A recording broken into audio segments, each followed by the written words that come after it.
فلسطین اور بیت المقدس اسلام کی روشنی میں بھی مسلمانوں کا ہے اور بین الاقوامی قوانین کی روشنی میں بھی کس کا ہے؟ مسلمانوں کا ہے وہ. تو دو وجوہات ہیں. تو آپ بتاؤ اتنی بڑی وجہ کے ہوتے ہوئے کیا فلسطینی وہ مسجد چھوڑ سکتے ہیں کیا؟ آج ہماری مسجد پہ کوئی شخص آئے, کوئی دوسرے مولوی صاحب آ جائیں کہ میں مسجد پہ قبضہ کرنا چاہتا ہوں, کیا کمیٹیاں قبضہ کرنے دیتی ہیں؟ بولو بھائی کیا ہو گیا؟ نہیں دیتی.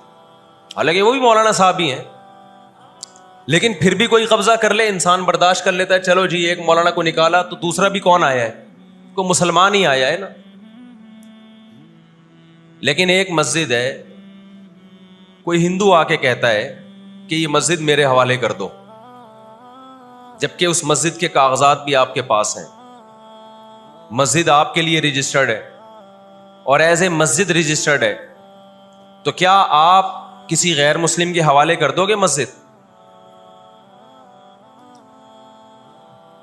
اس کا مطالبہ کرنا اللیگل بھی ہوگا, اور اسلام کی روشنی میں ہمارے لیے اس کے حوالے اپنی مسجد کو کرنا یہ بہت بڑا جرم ہوگا. خدا کے سامنے جواب دے ہوں گے ہم. 20-22 سال کی بات ہے, میری ملاقات پاکستان میں کچھ فلسطینیوں سے ہوئی. ہم نے ان سے پوچھا کہ کیا کہانی ہے یہ فلسطین کے حالات کیا؟ انہوں نے کہا ہم کسی قیمت پہ بھی 1 انچ بھی یہودیوں کے حوالے نہیں چھوڑیں گے. لن نترک شبرا للذل, ذلت کے لیے ایک بالش بھی ہم ذلیل ہو کر ایک بالش زمین بھی ان کے حوالے نہیں کریں گے ہم.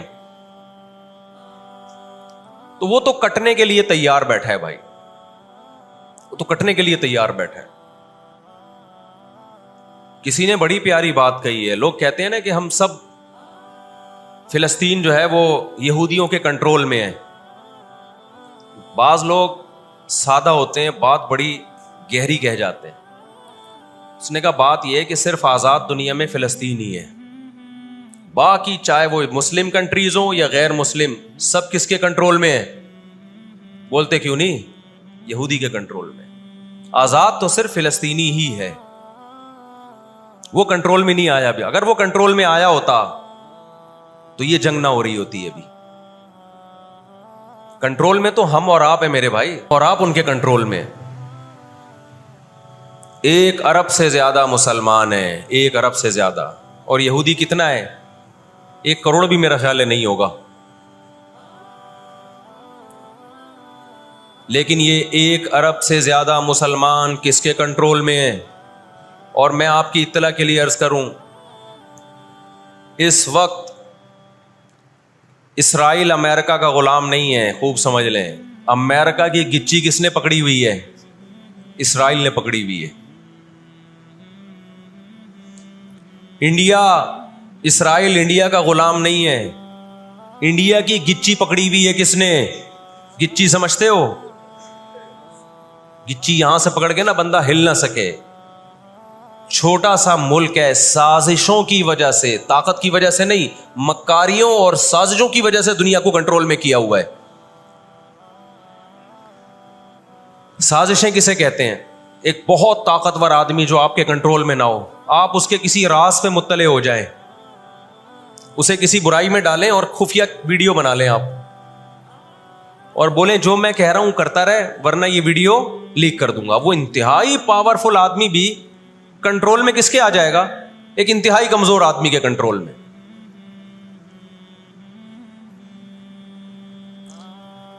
یہودیوں پر ان کی بدعمالیوں کی وجہ سے قرآن کیا کہتا ہے؟ غربت علیہم الذلہ, انہوں نے پیغمبروں کو قتل کیا, انہوں نے موسیٰ علیہ السلام کو صرف ستایا نہیں بے انتہا ستایا, اتنے سارے معجزے دیکھنے کے باوجود.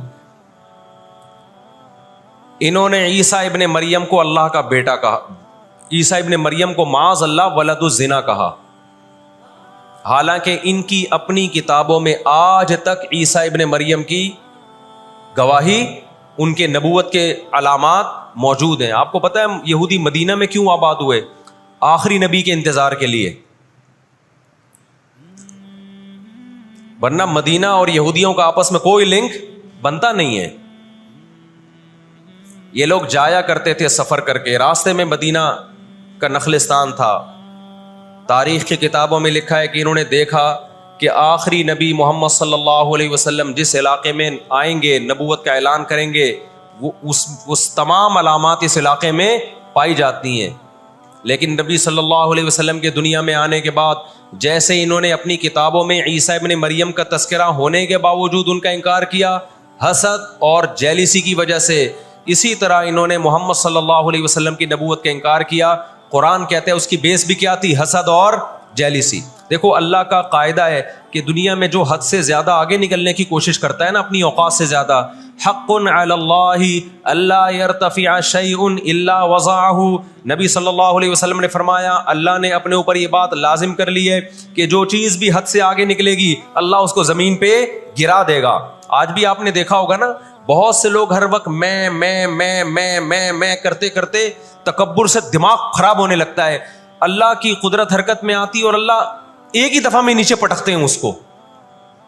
نبی صلی اللہ علیہ وسلم نے فرمایا اللہ تعالیٰ کہتے ہیں الکبریاء ردائی، تکبر میری چادر ہے، جو مجھ سے اس چادر میں شرکت کی اور الجھنے کی کوشش کرے گا میں اس کو رسوا کر دوں گا. یہی 100% یہ معاملہ اللہ نے یہودیوں کے ساتھ کیا ہے. یہ لاڈلی قوم تھی، اللہ نے ان میں بہت سارے پیغمبر بھیجے، موسیٰ کلیم اللہ بھیجے جنہوں نے ان کو فرعون کے تسلط سے آزاد کرایا. اتنے سارے معجزے دیکھنے کے بعد جب ان کو حکم ہوا اللہ کی راہ میں جہاد کرو تو انہوں نے کیا کہا؟ اذهب انت وربك فقاتلا انا هاهنا قاعدون. اے موسیٰ تو اور تیرا رب جا کے لڑ، ہم یہیں بیٹھ کے تماشا دیکھ رہے ہیں. اللہ نے کیا کیا ہے؟ ابراہیم علیہ السلام کے جو 2 بیٹے تھے نا، ایک اسماعیل اور ایک اسحاق، تو اللہ نے نبوت کہاں شفٹ کر دی؟ اسماعیل علیہ السلام کی اولاد میں، کہ اب جو آخری پیغمبر آئے گا وہ اسحاق علیہ السلام کی اولاد میں نہیں ہوگا، وہ بنی اسرائیل میں سے نہیں ہوگا. اسرائیل یعقوب علیہ السلام کا لقب ہے، یعقوب علیہ السلام کی اولاد میں نہیں ہوگا. وہ کس کی اولاد میں ہوگا؟ اسماعیل علیہ السلام. ان کے اندر 2 بیماریاں، ایک حسد کہ فلاں کو نعمت کیوں مل رہی ہے، اور ایک دنیا سے محبت. قرآن کہتا ہے یود احدہم لو یعمر الف سنہ، ان میں سے ہر شخص چاہتا ہے کہ کم سے کم اس کی عمر کتنی ہونی چاہیے؟ 1000 سال. اور مسلمان دنیا سے محبت نہیں کرتا. تو آپ بتاؤ 2 ایسی قوموں کا مقابلہ ہو کہ ایک زندہ رہنے کے لیے لڑ رہی ہو اور ایک موت کے لیے لڑ رہی ہو، تو فتح کس کو ملے گی؟ جو موت کے لیے لڑتا ہے.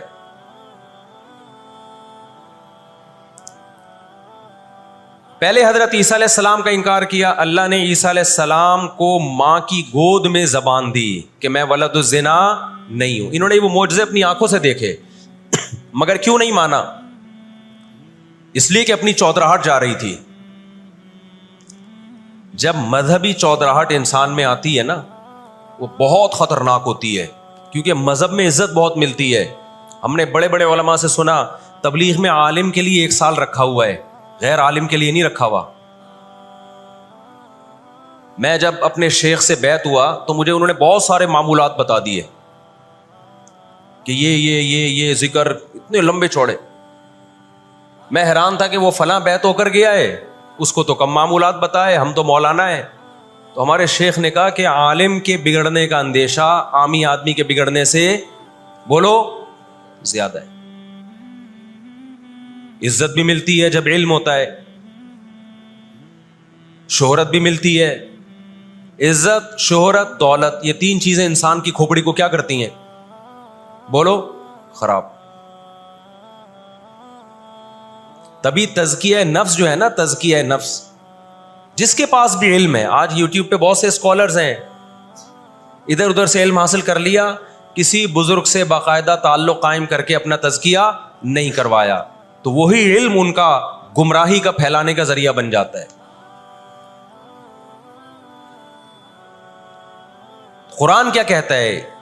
ان لوگوں میں انا پیدا ہو گئی، ہم نے ان کو علم، یہودیوں کو علم پر بھی دنیا کا علم بھی دیا، دین کا علم بھی دیا. اور داؤد اور سلیمان علیہ السلام کے ذریعے دنیا میں ان کی خلافتیں قائم ہوئی. تو بجائے اللہ کے شکر گزار بننے کے، تکبر سے کھوپڑی آؤٹ ہونا بولو شروع. اللہ سے کوئی نہیں لڑ سکتا. جب تکبر آئے گا آپ کے اندر، بجائے اس کے کہ آپ اللہ کا شکر ادا کرو. بہت بڑے حصے پر یہودیوں نے حکومت کی ہے. ایسے ایسے پیغمبر اللہ نے یہودیوں کو دیے جو نہ عیسائیوں کے حصے میں آئے نہ مسلمانوں کے حصے، یعنی کثرت کے اعتبار سے اتنے زیادہ.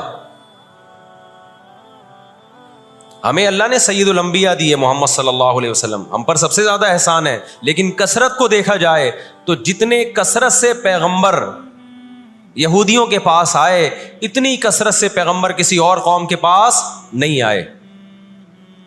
پھر اللہ نے داؤد اور سلیمان علیہ السلام کے ذریعے ان کو بڑی بڑی حکومتیں دیں. بیت المقدس ان کا مرکز بنا. لیکن اللہ کا شکر گزار بننے کے بجائے تکبر سے کھوپڑی آؤٹ ہونا شروع ہو گئی. اللہ نے ان سے نظام حکومت لے کے کس کے حوالے کر دیا؟ بیت المقدس کا عیسائیوں کے حوالے کر دیا. عیسائی بہت تھوڑے تھے، لیکن اللہ نے ان تھوڑوں کو ان طاقتوروں سے لڑوایا اور اللہ نے ان کو مغلوب کیا. ان کے ہاتھ سے بیت المقدس نکلا اور اس کے بعد سے اب تک ان کے ہاتھ میں بیت المقدس نہیں آیا. مسلمانوں کے پاس آ گیا، ان کو نہیں دیا اللہ نے. 18ویں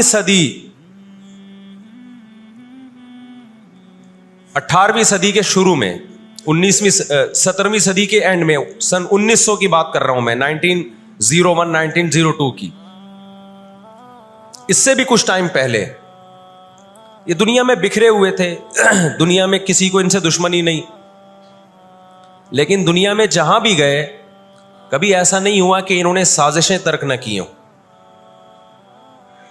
ہٹلر جو تھا نا دوسری جنگ عظیم میں تو جرمنی گیا ہوں نا، میں نے وہ قبرستان بھی دکھایا تھا یہودیوں کا. ہٹلر نے یہودیوں پہ بہت زیادہ ظلم کیا، جو بالکل غلط کیا. ہم اس ظلم کو کبھی بھی حوصلہ افزائی نہیں کرتے. دیگوں میں اٹھا اٹھا کے زندہ ڈال دیا کرتا تھا. ہم اس عمل میں ہٹلر کی بالکل بھی حوصلہ افزائی نہیں کرتے، اس عمل کو اپریشیٹ نہیں کرتے. لیکن اس نے ایک تاریخی الفاظ کہے تھے. اسے پتا تھا دنیا مجھے برا کہے گی بعد میں کہ لاکھوں یہودی مار دیے میں نے. اس نے کہا میں چاہتا تھا سب کو قتل کر دیتا، ایک بھی زندہ نہ چھوڑتا، لیکن کچھ میں زندہ چھوڑ کے جا رہا ہوں تاکہ دنیا جب مجھے یاد کرے گی نا کہ یہودی ظالم تھا تو دنیا کو پتا چلے گا کہ میں نے ان کو قتل کیوں کیا. کچھ چھوڑ کے جا رہا ہوں. یہ چین سے نہیں بیٹھیں گے، دیکھنا کرتے کیا ہیں یہ. آج ہٹلر زندہ ہوتا، ہٹلر اگر آج زندہ ہوتا، دنیا کہتی کہ تو بندہ ٹھیک نہیں تھا لیکن بات ٹھیک کر کے گیا ہے. جیسے مشرف بندہ ٹھیک نہیں تھا لیکن بات، اس نے کہا نا دنیا کس کی زبان مانتی ہے؟ ڈنڈے کی. بات ٹھیک کر کے گیا ہے. اور میں آپ لوگوں کو بھی کہتا ہوں، آپ کا گھر بھی ایک چھوٹی سی ریاست ہے.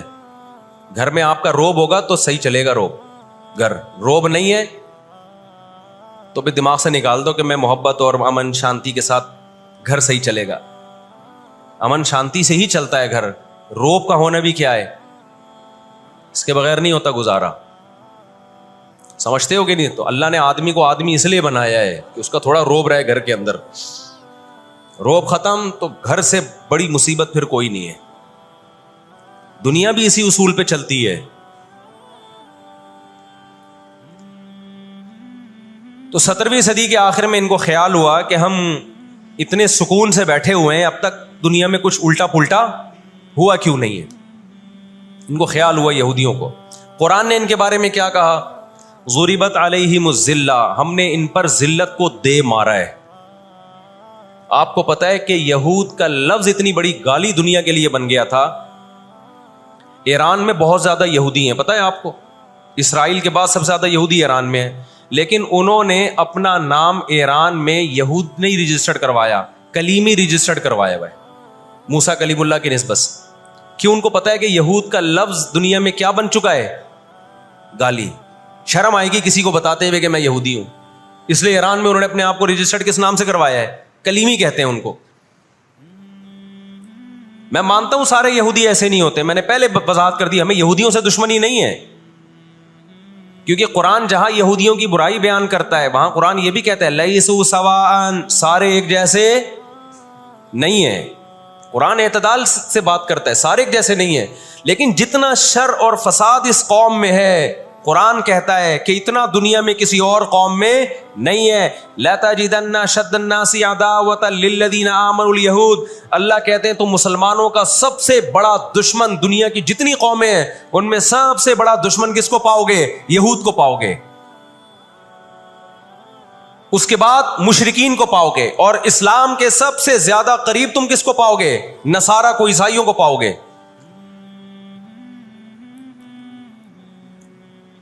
تو ان کو بہت عرصے سے, صدیوں سے کچھ دنیا میں ہوا نہیں تھا, تو ان کو بیٹھے بیٹھے پریشانی ہونا شروع ہو گئی. چند ان کے فسادی لوگ جمع ہوئے اور انہوں نے کہا کہ بھئی دنیا میں ہر قوم کے پاس ایک ملک ہے, ہر مذہب کے پاس ایک ملک ہے, تو ہمارے پاس بھی ہونا چاہیے. حالانکہ یہ بات ہی غلط ہے, دنیا میں ہر قوم کے پاس ملک نہیں ہے. دنیا میں لاکھوں قومیں ہیں, ملک تھوڑی لاکھوں ہیں. پاکستان میں کتنی قومیں ہیں؟ سرائکی ہے, پنجابی ہیں, اردو ہیں, پٹھان ہیں, بلوچی ہیں. اگر قومیت کی بیس پہ ملک بنانا شروع کر دیں پھر تو ایک ایک انچ کے ملک وجود میں آئیں گے. پھر سرائکیوں میں جائیں گے تو سرائکیوں میں 20 قومیں ہیں, پٹھانوں میں جائیں گے, پٹھانوں میں 40 قومیں نکلیں گی, مہاجروں میں جائیں گے, ان میں صدیقی الگ ہے, ہاشمی الگ ہے, 20 قسم کے, بہاری الگ ہے. وہ تو قوم در قومیں بڑھتی چلی جائیں گی. انہوں نے کہا دنیا میں ہر مذہب کے پاس ایک ملک ہے. حالانکہ یہ بات بھی, سکھوں کے پاس کوئی الگ ملک ہے؟ کوشش کر رہے ہیں وہ بنانے کی, لیکن اب تک کی رپورٹ کے مطابق نہیں ہے. بہت ساری دنیا میں مذہب ہے جن کے پاس کوئی کنٹری. مذہب کی بیس پہ حکومت دنیا میں 3 قوموں نے کی ہے, مذہب کی بیس پہ, جو آسمانی مذاہب ہیں, یہود, عیسائی اور مسلمان. پہلی جنگ عظیم ختم ہونے والی تھی, دنیا امن و امان کی طرف آ رہی تھی, ان کو وہ دنیا کا امن پسند نہیں آیا. انہوں نے جناب طے کیا کہ ہمیں ایک ملک ملنا چاہیے. ان کے بڑے بیٹھے, کسی نے کہا افریقہ میں ہونا چاہیے, کسی نے کہا فلاں جگہ ہونا چاہیے, کسی نے کہا فلاں جگہ ہونا چاہیے. ان میں چند شرارتیوں کو خیال آیا کہ اگر ہم کسی بھی ملک میں کسی بھی زمین پہ اناؤنس کریں گے نا یہاں ہم نیا کنٹری بنانا چاہتے ہیں, تو ہمارے یہود خود اس پہ آمادہ نہیں ہوں گے. اس لیے کہ جو شخص کسی ملک میں سکون اور اطمینان کے ساتھ رہ رہا ہے, کوئی یہودی, تو وہ کیوں آئے گا ہجرت کر کے وہاں پہ؟ سمجھ میں آ رہی ہے بات؟ بھائی آپ کسی کنٹری میں امن اور سکون کے ساتھ ہو, اعلان ہوتا ہے ان لوگوں کے لیے وہاں الگ ملک بن رہا ہے, تو آپ کہو گے مجھے جانے کی کیا ضرورت ہے جب میں یہاں سکون اطمینان سے ہوں, مجھے تمام حقوق حاصل ہیں. یہودیوں کو پوری دنیا میں ہر قسم کے حقوق حاصل تھے, اور سب سے زیادہ یہودیوں کے ساتھ اچھا سلوک مسلمان خلفاء نے کیا ہے. یہودی خود اس کے معترف ہیں کہ مسلمانوں کی اور ہماری جنگیں وہ بنو قریظہ اور بنو نذیر کے بعد, وہ جو مدینہ کے دور میں اس کے بعد کبھی بھی نہیں ہوئی ہیں. مسلمانوں کی لڑائیاں یا تو اہل فارس سے ہوئی ہیں, ایران جو پہلے کا ایران تھا, یا عیسائیوں سے ہوئی ہیں, یہودیوں سے جھڑپیں نہیں ہوئی ہیں. تو ان کو خیال ہوا بیٹھے بیٹھے کہ ہمیں الگ ریاست چاہیے. مختلف جگہوں کا سلیکشن ہوا, سب ریجیکٹ ہو گیا. تو صہیونیوں کو خیال آیا کہ اگر ہم بیت المقدس کا نعرہ لگاتے ہیں کہ ہمیں بیت المقدس دوبارہ چاہیے, یہ ہمارے آباء و اجداد کا وطن ہے, تو الگ ریاست کا منجن بہترین طریقے سے بک سکتا ہے. مذہبی لوگ جہاں لوگوں کو صحیح گائیڈ کرتے ہیں, خوب سمجھ لو مذہب کے نام کا منجن بھی مذہب میں ہی بکتا ہے. آج بھی ایسا ہو رہا ہے. بہت سی مذہبی تحریکیں لیبل کس کا لگا رہی ہوتی ہیں؟ اسلام میں بھی ایسا ہی ہے. جہاں اسلام میں آپ کو اچھی تحریکیں ملیں گی, وہاں ایسی تحریکیں بھی ملیں گی کہ لیبل کس کا لگایا جا رہا ہوتا ہے؟ مذہب کا, اور مقصد اس کے پیچھے دنیاوی مفاد ہوتے ہیں. اس کو سمجھنے کی ضرورت ہے. ہمارے یہاں جہاں بھی نعرہ لگ جائے نا مذہب کا, تو لوگ سارے گدھے گھوڑوں کی طرح اکٹھے ہو جاتے ہیں. یہ نہیں دیکھتے کہ اس کے پیچھے اس کے مقاصد کیا ہیں.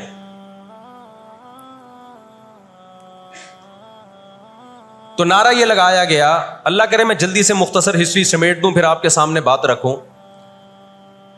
نعرہ یہ لگایا گیا کہ چونکہ بیت المقدس ہمارا تھا, یعقوب علیہ السلام, یوسف علیہ السلام, موسیٰ علیہ السلام اور جتنے پیغمبر گزرے, یحییٰ علیہ السلام, زکریا علیہ السلام, ان سب کا مرکز کون سی جگہ ہے؟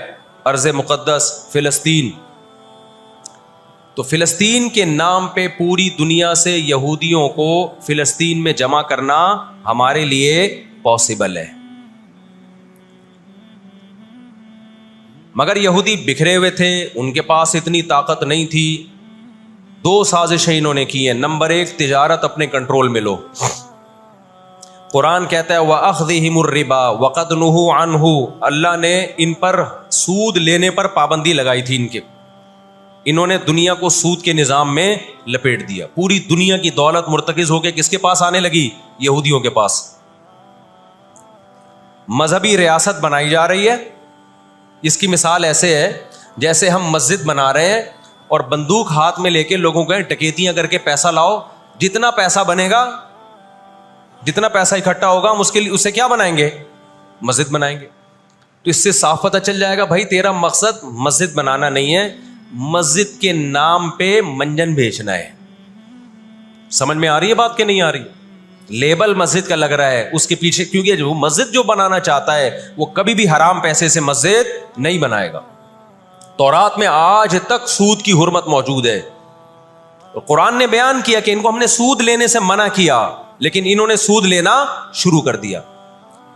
بڑے بڑے بینک آج کس کے پاس ہیں؟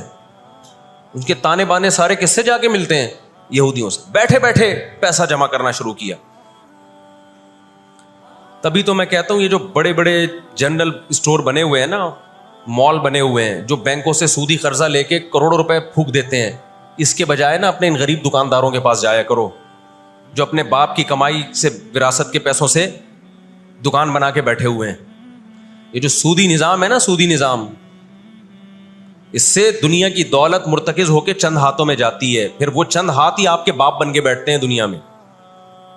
جب سے ہی بڑے بڑے اسٹورز بننا شروع ہوئے ہیں, مال بننا شروع ہوئے ہیں, یہ چھوٹے موٹے دکانداروں کی جو حلال کی آمدن تھی, ان کی جو بینکوں سے قرضے نہیں تھے, جو دادے پردادے سے محنت کر کے آ رہے تھے اور اب اتنا جمع کیا کہ ایک دکان بنا لیں, وہ سارے ایک طرف رہ گئے. اور ایک سرمایہ دار اٹھتا ہے بینکوں سے اربوں روپے کا قرضہ لے کے ایک بہت بڑی بلڈنگ بنا دیتا ہے اور بیٹھ کے نوٹ چھاپتا ہے. وہ یہ کون سا ان کی خون پسینے کی